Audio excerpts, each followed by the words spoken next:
Yeah, I'm talking. Yeah. Can I come in? Look, I just want to talk. I know. I just want to talk. Okay? I promise I'll be calm. Promise. Okay. What the fuck is this? Huh? Huh? What do you think this is? Some kind of fucking, oh, let's just send the dislike bots. No. Sit down. Sit down. Sit down. You know what? Fine. You don't want to sit down and talk about this? Alright, that's fine. That's fine. I'm just going to be really butthurt about this for the rest of my life. Okay? Because I just want to be monetized. I just want to make money. Money. That's all I care about. Yep. Fine. Roll the video.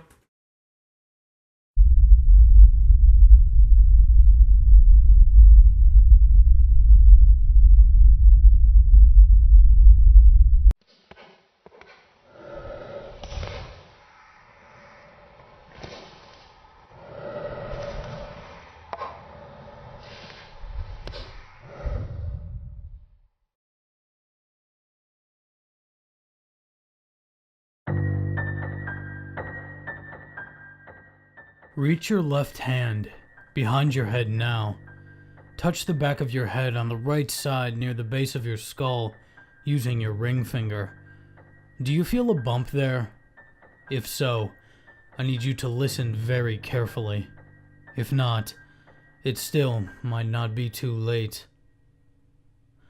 I found one too, you see, just a few days ago.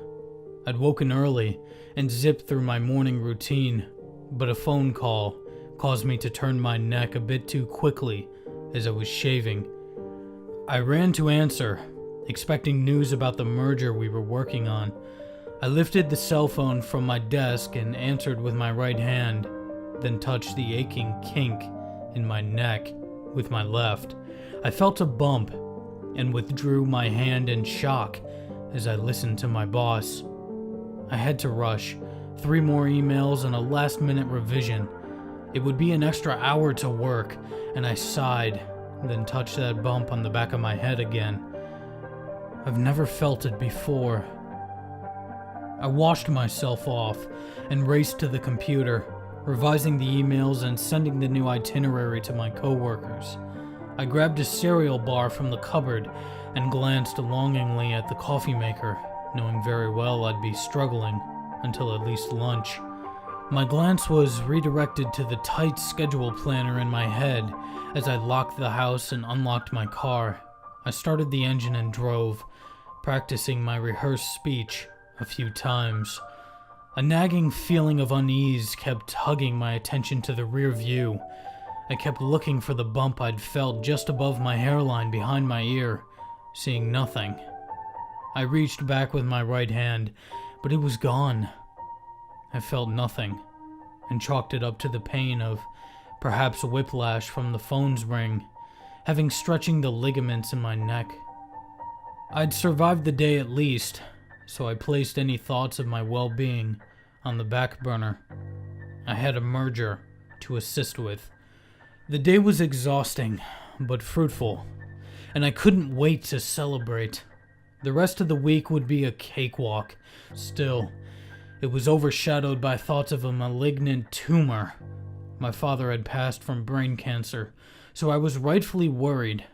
I gritted my teeth and made an appointment first thing the next day via speakerphone on my drive back home.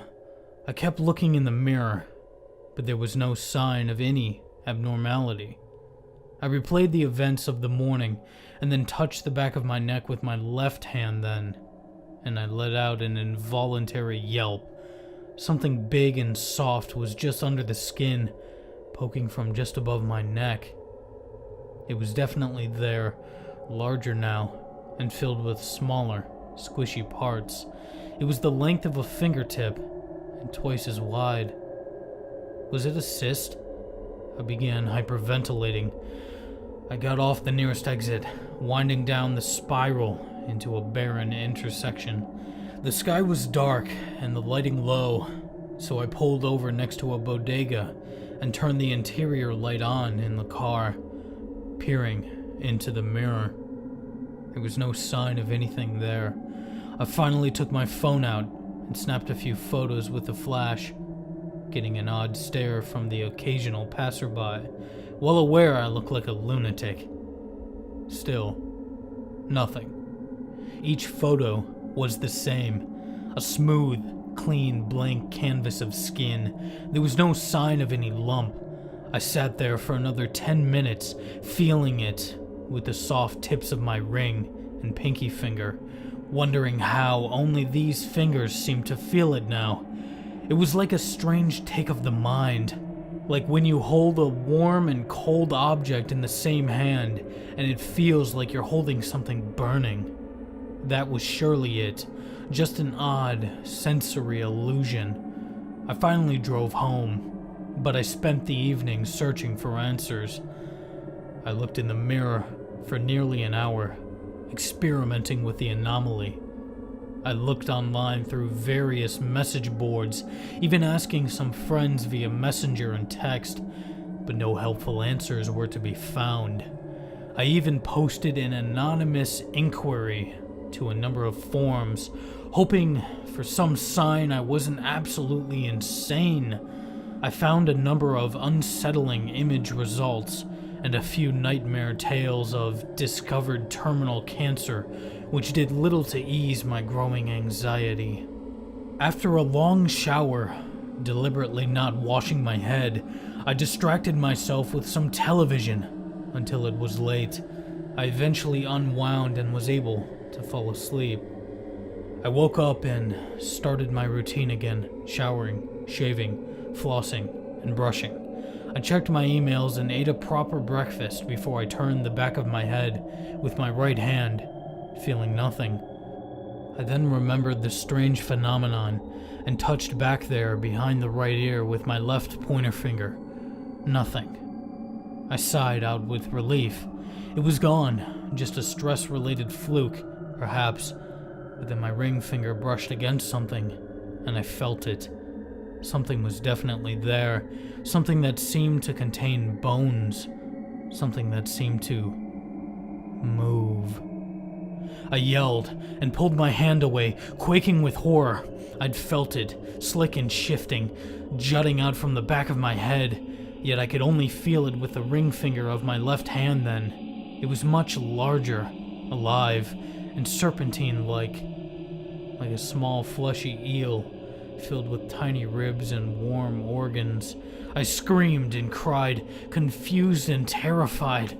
I emailed work, explaining I needed the day off. I made an emergency appointment and drove to the physician's medical complex, unable to stop shaking. There was something alive in my head, protruding from my skull. I felt nauseated and tried to count the fibers in the carpet of the waiting room to keep from vomiting as I waited. Finally, the salt and pepper hair, thick-rimmed glasses, and practiced smile of the doctor welcomed me into his office. "So, what brings you in today?" was answered by my recounting of events, how I felt something in the back of my head, something moving. He pulled out a light and took a look, and probed the skin of my neck and skull.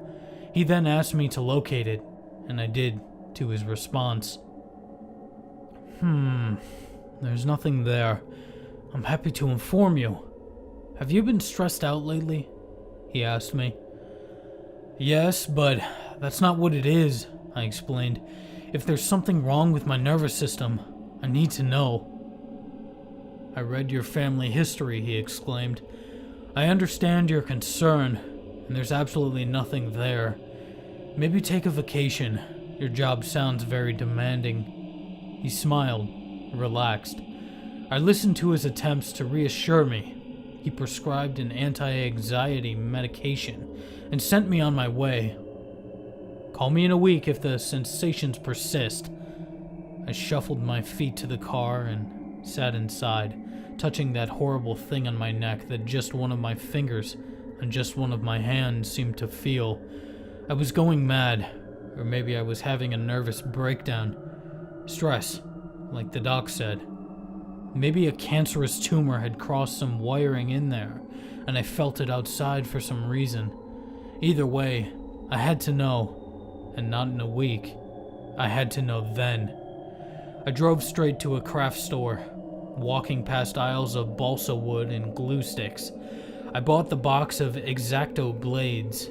After returning home, I laid them on new towels after boiling them one by one to sterilize them. I then tried some breathing exercises to steady my shaking hands. I moved a standing mirror into my bathroom to view the smooth back of my blemish-free head that seemed perfectly normal, and I felt back there. Only the tip of my ring finger could feel it anymore, but it was definitely there. A large, moving object was there that pulsed and writhed. Slippery and soft and alive, I watched my hands in the mirror, steady and pale as they operated. I watched as the blade cut into the air in front of the neck, just the air, but I felt an excruciating, piercing pain. I felt that thing smacking into my ring finger as it writhed and squirmed, and I kept cutting around it near the base. I sat shaking and wide-eyed as the mirror showed nothing but my clean, clear neck, and my fingers held nothing. But I felt it. I felt an agonizing pain and a thrashing thing flailing against one fingertip as I cut it from my skull with a razor. After 15 agonizing minutes, I stared in absolute horror at the twitching stump jutting out from the back of my head, now glossy and red from blood that was only then visible. I looked into the horrible thing moving upon the bathroom floor for the first time. It was large as a prawn and unlike anything I'd ever seen. It writhed back and forth on the bloody tiles where it had fallen. It looked like a giant caterpillar, with translucent flesh over dark veins and vertebrae visible from within. I could even hear it, hissing and spitting angrily from the floor, eager to escape. But instinctively, my leather dress shoe stomped down. A squeal howled over the crunch of bone, and thick, red blood pooled out from under my shoe's heel. I trembled and cried, horrified and confused as to what was happening. I stood to fetch some paper towels to clean the mess of gore and dispose of the thing that was inside my head, and I stopped in front of the TV. The female newscaster, pretty and immaculate in her heavy makeup and silken hair, was turned to the other anchor, and there it was, moving around just under her golden curls. A horrible, translucent worm writhed about, twisting and bulging and reaching out as she ranted about Thanksgiving events in the area. The male newscaster turned, and I saw one in the back of his dark, parted hair as well. I fell into my recliner, stunned, no longer concerned with the blood spilling from my back onto the leather chair as I flipped through channel after channel in shock. Every piece of live footage showed these strange moving stalks. They coiled and swayed from the bases of skulls, wiggling and alive. I watched with a fluttering heart as a model in a fast food commercial ate a burger while a strange and pulsating thing wriggled down onto her neck. I could see the internal organs through the translucent skin darken and flush as she bit into the burger. I slowly stood and then walked over to the window, peering out into the busy street and watching as an icy wave of fear washed over me. Every man, woman, and child I see down there has one of those things growing out of their head. Each stems from the base of their skulls, behind their right ear, where the head meets the neck, where I had felt it. Some are larger than others, with more sections, some with what appear to be tiny nubs of forming legs that poke out the sides near the end. I have no idea what they are, but they somehow seem able to bypass our senses, and they seem to be growing. Now, listen to me. Reach your left hand behind your head, touch the back of your head on the right side near the base of your skull using your ring finger. Can you feel it?